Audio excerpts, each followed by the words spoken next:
Praise the lord. ಕರ್ತನಲ್ಲಿ ಪ್ರಿಯರಾದ ನನ್ನ ಸಹೋದರ ಸಹೋದರಿಯರೇ, ನಿಮ್ಮೆಲ್ಲರನ್ನು ಕೂಡ ಈ ನಿರೀಕ್ಷೆಯ ವಾಕ್ಯ ಈ ಕಾರ್ಯಕ್ರಮದಲ್ಲಿ ಸಂಧಿಸುವುದರಲ್ಲಿ ಬಹಳ ಸಂತೋಷ ಪಡ್ತೀನಿ. ಈ ದಿನ ನಾವು ಎಚ್ಚರವಾಗಿದ್ದೇ ದೇವರ ಕೃಪೆ. ಎಷ್ಟೋ ಜನರು ನಿದ್ರೆಯಲ್ಲೇ ಸತ್ತಿದ್ದಾರೆ. ಹೊಸ ದಿನವನ್ನು ಕಾಣುವಂತೆ ದೇವರು ನಮಗೆ ಕೊಟ್ಟಿರುವಂಥ ಈ ಕೃಪೆಯನ್ನು ನೆನೆಸಿದರೆ ನಾವು ದೇವರಿಗೆ ಎಷ್ಟೋ ಕೃತಜ್ಞತೆಯನ್ನು ಸಲ್ಲಿಸಲು ಸಾಧ್ಯ.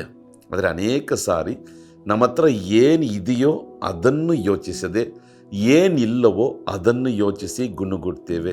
ದೇವರು ನಮಗೆ ಕೊಟ್ಟಿರುವಂಥ ಆಶೀರ್ವಾದಗಳನ್ನು ಎಣಿಸಿ ದೇವರಿಗೆ ಕೃತಜ್ಞತೆ ಸಲ್ಲಿಸುವುದಾದರೆ ತಡವಾಗಿರುವಂಥ ಕಾರ್ಯಗಳನ್ನು ದೇವರು ನಮಗೆ ಅನುಗ್ರಹಿಸುವಂಥ ದೇವರಾಗಿದ್ದಾನೆ.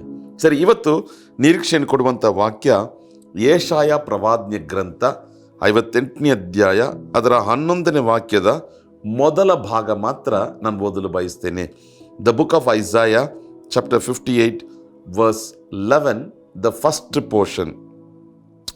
ಮತ್ತು ಯೆಹೋವನು ನಿಮ್ಮನ್ನು ನಿತ್ಯವೂ ನಡೆಸುತ್ತಾ ಮರುಭೂಮಿಯಲ್ಲೂ ನಿಮ್ಮ ಆತ್ಮವನ್ನು ತೃಪ್ತಿಗೊಳಿಸಿ. ಆಮೆನ್. ಪ್ರಿಯ ಸಹೋದರ, ಪ್ರಿಯ ಸಹೋದರಿಯೇ, ಇವತ್ತು ಒಂದೇ ಒಂದು ಕಾರ್ಯವನ್ನು ನಾವು ಧ್ಯಾನ ಮಾಡಲಿದ್ದೇವೆ. ಇಲ್ಲಿ ವಾಕ್ಯ ಹೇಳ್ತದೆ, ಯೆಹೋವನು ನಿಮ್ಮನ್ನು ನಿತ್ಯವೂ ನಡೆಸುತ್ತಾ. The Lord God will guide you continuously. Hallelujah.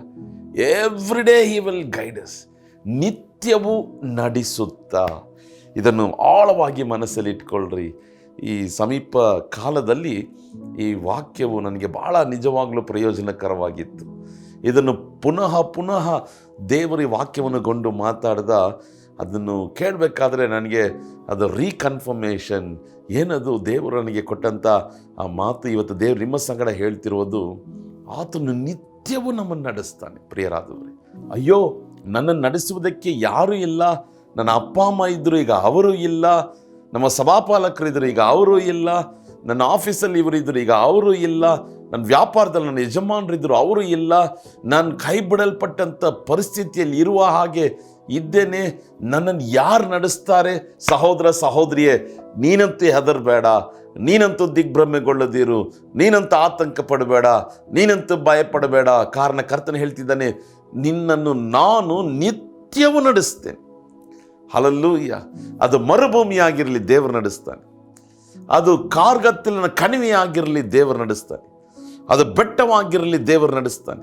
ಅದು ಕೆಂಪು ಸಮುದ್ರವಾಗಿರಲಿ, ಅದು ದೇವರು ನಡೆಸ್ತಾನೆ. ಅದು ಗುಡ್ಡಗಳಾಗಿರಲಿ, ದೇವರು ನಡೆಸ್ತಾನೆ. ಉಕ್ಕಿ ಹರಿವಂಥ ಯೋರ್ದಾನ್ ಹೊಳೆ ನಿನ್ನ ಮುಂದೆ ಇರಲಿ, ದೇವರು ನಿಮ್ಮನ್ನು ನನ್ನನ್ನು ನಡೆಸುವಂಥ ದೇವರಾಗಿದ್ದಾನೆ. ದೇವರು ನಿಮ್ಮನ್ನು ನನ್ನನ್ನು ನಡೆಸುವಂಥ ಅದ್ಭುತವಾದಂಥ ದೇವರಾಗಿದ್ದಾನೆ. ಆತನು ನಡೆಸಿದರೆ ಅಲ್ಲಿ ಎಲ್ಲ ಪೋಷಣೆ ಇರ್ತದೆ, ಅಗತ್ಯಗಳು ಸಂಧಿಸಲ್ಪಡ್ತದೆ, ಸಂರಕ್ಷಣೆ ಇರ್ತದೆ. ನಮ್ಮ ಸಂಗಡ ದೇವರ ಪ್ರಸನ್ನತೆ ಇರುವುದು ನಮಗೆ ಅತ್ಯಧಿಕವಾದಂಥ ಆಶೀರ್ವಾದವನ್ನು ಕೊಡುವಂಥದ್ದಾಗಿ ಕಾಣಲ್ಪಡ್ತದೆ. ಆದ್ದರಿಂದ ಕೀರ್ತನೆ 32:8 ನೋಡಬೇಕಾದ್ರೆ ಕರ್ತನು ನಮಗೆ ಆಲೋಚನೆಯನ್ನು ಕೊಟ್ಟು ನಮ್ಮನ್ನು ನಡೆಸುವಂಥ ದೇವರು. ಕರ್ತನು ನಮ್ಮನ್ನು ಕಟಾಕ್ಷಿಸಿ ನಮ್ಮನ್ನು ನಡೆಸುವಂಥ ದೇವರು. ನಮ್ಮ ಮೇಲೆ ಕಣ್ಣಿಟ್ಟು ನಾವು ನಡಿಬೇಕಾದಂಥ ಮಾರ್ಗವನ್ನು ನಮಗೆ ತೋರಿಸುವಂಥ ದೇವರಾಗಿದ್ದಾನೆ. ಆದ್ದರಿಂದ ಪ್ರಿಯ ಸಹೋದರ ಸಹೋದರಿಯೇ, ಹೆದರಬೇಡ, ಭಯಪಡಬೇಡ. ಯೆಹೋವನು ನಿನ್ನನ್ನು ಒಂದು ದಿನ ನಡೆಸಿ ಕೈ ಬಿಡುವವನಲ್ಲ, ಒಂದು ವಾರ ನಡೆಸ್ಬಿಟ್ಟು ಕೈ ಬಿಡುವವನಲ್ಲ, ಅಥವಾ ಒಂದು ತಿಂಗಳು ನಡೆಸ್ಬಿಟ್ಟು ಹಾಗೆ ಕೈ ಬಿಡುವವನಲ್ಲ. ಸಮಸ್ಯೆಗಳು ಬರುವಾಗ ನಿನ್ನ ಕೈ ಬಿಟ್ಬಿಟ್ಟು ಹೋಗುವ ದೇವರಲ್ಲ. ನಿತ್ಯವೂ ನಿನ್ನನ್ನು ನಡೆಸ್ತಾನೆ. ಹಲ್ಲೆಲೂಯಾ. ಅನಾದಿ ದೇವನು, ನನಗೆ ಆಶ್ರಯವಾಗಿದ್ದಾನೆ. ಆತನು ನಿತ್ಯವೂ ನನ್ನ ನಡೆಸ್ತಾನೆ. ನನ್ನ ಕಡೆ ಉಸಿರಿರುವ ತನಕ ದೇವರು ನನ್ನ ನಡೆಸ್ತಾನೆ. ಯಾಕೆ ನಾನು ಮನುಷ್ಯನ ಮೇಲೆ ನಂಬಿಕೆ ಇಡಲಿ, ಭರವಸೆ ಇಡಲಿ? ಮನುಷ್ಯನ ಏನು ಮಾಡೋಕ್ಕೆ ಸಾಧ್ಯ, ಏನು ಕೊಡೋಕ್ಕೆ ಸಾಧ್ಯ? ಅವನಿಗೂ ಮಿತಿಗಳಿದೆ. ಆದರೆ ನಾನು ಆರಾಧಿಸುವಂಥ ದೇವರಿಗೆ ಮಿತಿಯೇ ಇಲ್ಲ. ಮಿತಿ ಇಲ್ಲದೆ ಆತನ ಆಶೀರ್ವದಿಸುವ ಅಂತ್ಯದ ತನಕ ಆತನ ನಮ್ಮನ್ನು ನಡೆಸ್ತಾನೆ. ಆದ್ದರಿಂದ ಪ್ರತಿನಿತ್ಯವೂ ದೇವರು ನಮ್ಮನ್ನು ನಡೆಸ್ತಾನೆ ಎಂಬುದನ್ನು ಮನಸ್ಸಲ್ಲಿ ಆಳವಾಗಿ ಇಟ್ಕೊಂಡು ಈ ನಿರೀಕ್ಷೆ ಕೊಡುವಂಥ ಈ ವಾಕ್ಯದ ಮೇಲೆ ನಂಬಿಕೆ ಇಡ್ರಿ. ದೇವರೇ, ನೀನು ನನ್ನ ನಿತ್ಯವೂ ನಡೆಸ್ತೀಯ, ಅದಕ್ಕೆ ಸ್ತೋತ್ರ ಸ್ವಾಮಿ. Every day you will lead me, you will guide me continually. Lord, you will lead me and you guide me. We thank you lord. ಕಣ್ಗಳನ್ನು ಮುಚ್ಚಿ ಪ್ರಾರ್ಥಿಸೋಣ. ದೇವರೇ, ನಿತ್ಯವೂ ನಮ್ಮನ್ನು ನಡೆಸುವಂಥ ದೇವರಾಗಿದ್ದಿ, ಅದಕ್ಕಾಗಿ ಸ್ತೋತ್ರ ಸ್ವಾಮಿ. ದೇವರೇ, ಮನುಷ್ಯರು ನಮ್ಮನ್ನು ಕೈ ಬಿಟ್ಟರು, ನೀವು ಎಂದೆಂದಿಗೂ ನಮ್ಮನ್ನು ಕೈ ಬಿಡುವುದೇ ಇಲ್ಲ ಸ್ವಾಮಿ.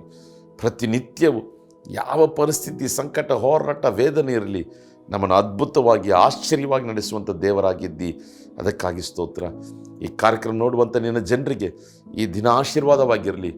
ಅಯ್ಯೋ, ನನ್ನನ್ನು ಯಾರು ನಡೆಸ್ತಾರೆ, ಯಾರು ಇಲ್ವಲ್ಲ ಎಂಬುದಾಗಿ ವೇದನೆಯಿಂದ ಇರ್ಬೋದು. ನಿನ್ನ ವಾಗ್ದಾನದ ಪ್ರಕಾರ ನೀನು ಅವರನ್ನು ನಿತ್ಯವೂ ನಡೆಸು ಸ್ವಾಮಿ. ಆಶೀರ್ವಿಸು, ಬಲಪಡಿಸು. ಯೇಸುವಿನ ನಾಮದಲ್ಲಿ ಪ್ರಾರ್ಥಿಸ್ತೇವೆ ತಂದೆಯೇ, ಆಮೇನ್, ಆಮೇನ್. ಸಹೋದರ ಸಹೋದರಿಯೇ, ಸೋತೋಗ್ಬೇಡ್ರಿ. ನಮ್ಮ ದೇವರು ನಿತ್ಯವೂ ನಮ್ಮನ್ನು ನಡೆಸುವಂಥ ದೇವರಾಗಿದ್ದಾನೆ. ನಿಮ್ಮನ್ನು ನಡೆಸುವ, ನಿಮ್ಮ ಕುಟುಂಬವನ್ನು ನಡೆಸುವ. God bless you. ಆಮೇನ್.